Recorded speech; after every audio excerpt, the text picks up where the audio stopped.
ভাই বোনেরা, আওয়ামী লীগ সহ আমাদের সহযোগী সংগঠনের নেতৃবৃন্দ, কর্মী ভাইয়েরা, উপস্থিত মুক্তিযোদ্ধাগণ, আমার মা বোনেরা, আসসালামু আলাইকুম।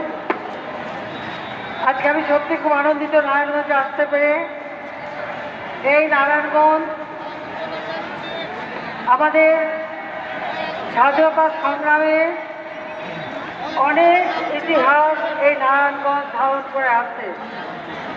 তাকে সেখানে আসতে পেরে আমি সত্যি খুব আনন্দিত। আপনারা কষ্ট করে এই ঠান্ডার মধ্যেও এই সভায় উপস্থিত হয়েছে, এই বিশাল জনসভা, এই সভাকে আপনারা সাফল্যমণ্ডিত করেছে।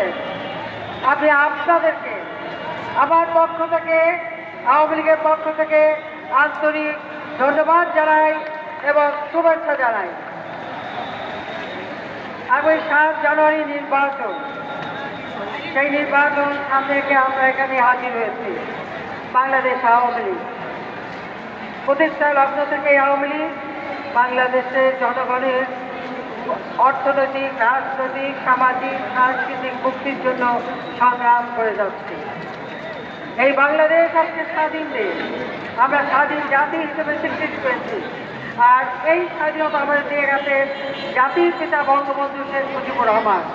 আমি আজকের দিনে জাতির পিতা বঙ্গবন্ধু শেখ মুজিবুর রহমানের প্রতি শ্রদ্ধা জানাই। শ্রদ্ধা জানাই জাতীয় নেতার প্রতি, শ্রদ্ধা জানাই শহীদের প্রতি, 2 লক্ষ মা বোনের প্রতি। 75 15 আগস্ট ঘাতকের নির্মম করেছে, হারিয়েছে আমার মা, বাবা, ভাই, আমার 10 বছরের ছোট শিশু ভাইকেও রেহাই পায়নি। 15 আগস্ট যারা শাহাদাত বরণ করেছে তাদের ভাই ও বোনেরা আমার, আজকে আপনাদের সামনে উপস্থিত হয়েছি। সামনে ইলেকশন, এই নির্বাচনকে সামনে নিয়ে এই নারায়ণগঞ্জ, আমি আগে বলেছি আমাদের ইতিহাসের সাক্ষ্য রাখে। আমার এখনো মনে আছে জাতির পিতা বঙ্গবন্ধু শেখ মুজিবুর রহমান যখন 6 দফা নিয়েছিলেন, এই 6 দফা দেওয়ার পর তিনি মিটিং করেছিলেন এই নারায়ণগঞ্জের আদমজিতে। সেটা ছিল 8ই মে। 8ই মে তিনি এখান থেকে বিশাল জনসভা করেন 6 দফার ভিত্তিতে, সেই 6 দফা এখানে প্রতিষ্ঠিত করবার জন্য। আর এই মিটিং শেষ করে যখন তিনি ঢাকায় ফেরে, ওই দিন রাত্রেই তাকে গ্রেপ্তার করা হয়। গ্রেপ্তার করে ঢাকা কেন্দ্রীয় কারাগারে নিয়ে যায়। এরপর 68 সালে 17 জানুয়ারি দিবাগত রাত, অথবা 18 জানুয়ারিতে জাতির পিতা বঙ্গবন্ধুকে ঢাকা ঢাকা কারাগার থেকে ক্যান্টনমেন্টে নিয়ে বন্দী করে রাখা হয়। মিথ্যা আগরতলা মামলা দেওয়া হয়, ষড়যন্ত্র মামলা, কিন্তু বাংলাদেশের মানুষ তা মানেনি। আন্দোলন সংগ্রাম শুরু হয়। 6 জুন হরতাল ডাকে। আমার মা তখন আমার বাবার অবর্তমানে এই আন্দোলন পরিচালনা করে। আমার মনে আছে এই নারায়ণগঞ্জ থেকে এবং আদমসি থেকে হাজার হাজার শ্রমিক এবং নারায়ণগঞ্জের থেকে জনগণ পায়ে হেঁটে ঢাকায় পৌঁছে গিয়েছিল সে আন্দোলন সংগ্রামের সময়। এবং যখন আমরা যে আন্দোলনে ডাক দিয়েছি, নারায়ণগঞ্জে সবসময় অগ্রণী ভূমিকা নিয়েছে।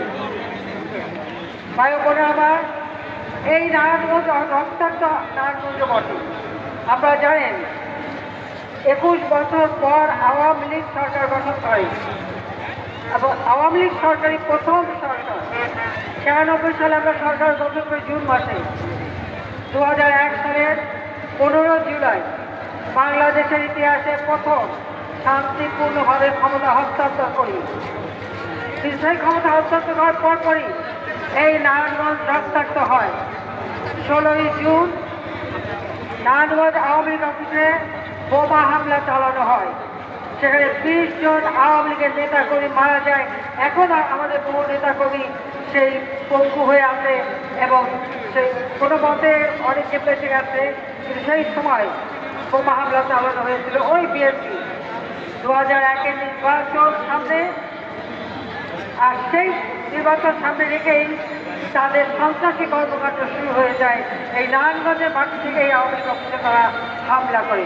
সেই দিন যারা মৃত্যুবরণ করেছে আমি তাদের আত্মার মাঠ কামনা করি, আত্মার শান্তি কামনা করি।